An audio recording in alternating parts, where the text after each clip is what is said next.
Welcome, and thank you for joining for another whiskey review.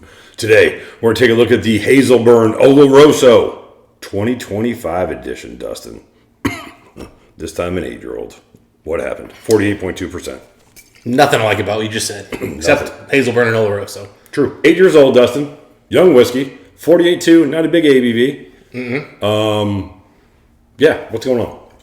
I didn't say cask strength. What's happening there? Yeah, I don't think they've ever said cask strength, but we all kind of assumed they were. There's just no way 8 years. We don't need that much, Mike.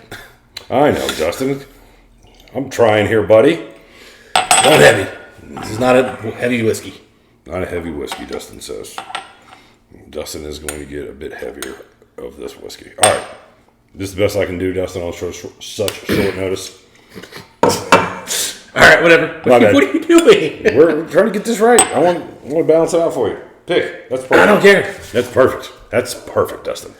All right, Dustin. Dustin doesn't know why it's such a low ABV on the Oloroso, or it's an 8-year-old. But when I did see that came out as an 8-year-old, I was skeptical, Dustin. I was not sure if I wanted to buy this or not. So you got the 21, which is a great whiskey. Let's get into this one.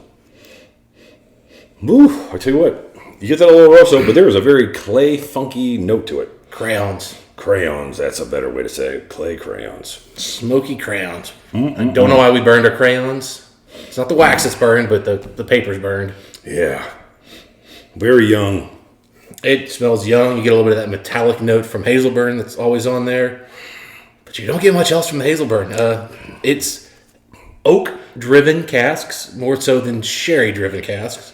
And the color here, guys, it's definitely pretty good sherry color. It's a good color. Yeah. But I tell you what, this label and this Oloroso Sherry Cask Hazelburn, these words don't go with this whiskey.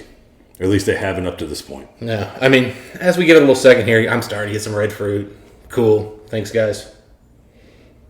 Oh, man, this is disappointing. Getting a pretty good raisin note coming through now. These have always been epic.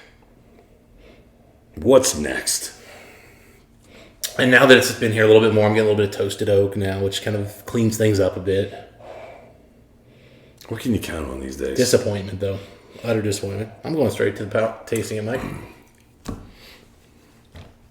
It's like Pat Sajak shaving his mustache. What are we doing here? Initial arrival, you start getting some really good hops. Nice raisins, a little bit of plum note. It's easy drinking. The mouthfeel feels pretty good. Then you swallow. It's thin, weird oak. Got little metallic notes. If you didn't tell me this was Hazelburn Oloroso 8, and you told me it was something else, I'd be giving you some really nice notes here, guys. I'd be kind of saying this is pretty decent whiskey. But when you charge the same price for this as the 15-year, when you put it in a series that is legendary, this is just utter disappointment. Yeah, it's very mediocre whiskey, Dustin. It comes off very young, very vegetal, very clay. You said crayon. It's underdeveloped. Mm-hmm. None of this has reached its potential. This is starting a rookie at left tackle when he's not ready. This is just like, man, come on. Yeah, part of me wants to think maybe they were tasting this and said, hey, I think the oak's getting out of hand here. The other part of me says, no, you just give it enough time for the Oloroso sherry to come in and do its job. Correct. This is not developed enough. And that's what I'm thinking, is it just didn't have time for the Oloroso to come in and do its thing. This is like stopping, like you're baking a cake and you stop halfway through. Or, grilling a hamburger and you're just like, you know what? Pink in the middle's fine. Yeah, going back to nosing it, getting more of the raisins. If you're somebody who's really wanted to get like the classic sherry note of just like, raisins and plums, and you don't want to start getting the chocolates and the richness and the depth and the complexity and all the stuff us whiskey snobs love, I guess this is okay way to do it.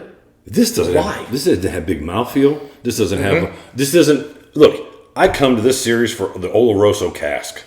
Mm-hmm. In a very similar experience. This does not remind me of any of the other ones. Not the 12, any of the 12s or the 15s or the 14s or the 13s. None of them. This is not consistent. This is absolutely an outlier in this series.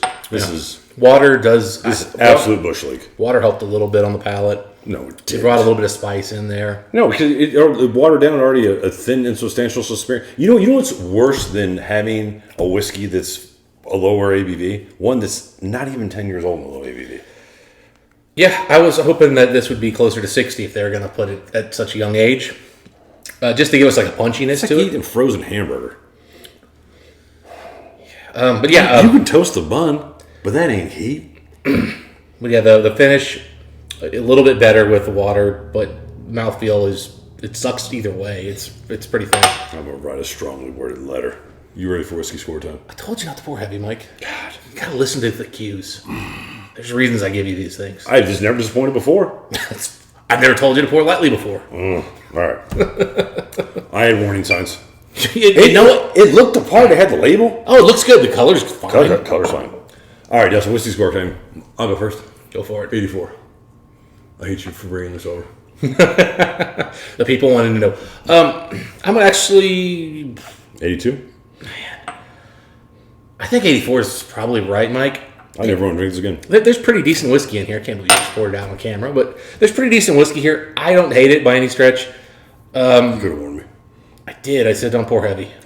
Send me an email. I think this is a perfectly fine whiskey. It shouldn't be in this bottle. This should be actually. No, it's an 84 whiskey, Dustin. I agree, it's an 84 whiskey, but 84 is not bad whiskey. On top of that, 84 is not a bad whiskey. 84 is a very good on top whiskey. of that, it defiled. Again, this should be in the. This is what Campbelltown Lock should taste like. Chateau Labad, second release. Compared to the first. That's what you're getting here. This is just Bush League. I'm done. Yeah, again, shouldn't. What do you want to tell the folks? Absolutely, don't just drink better than Don't. this.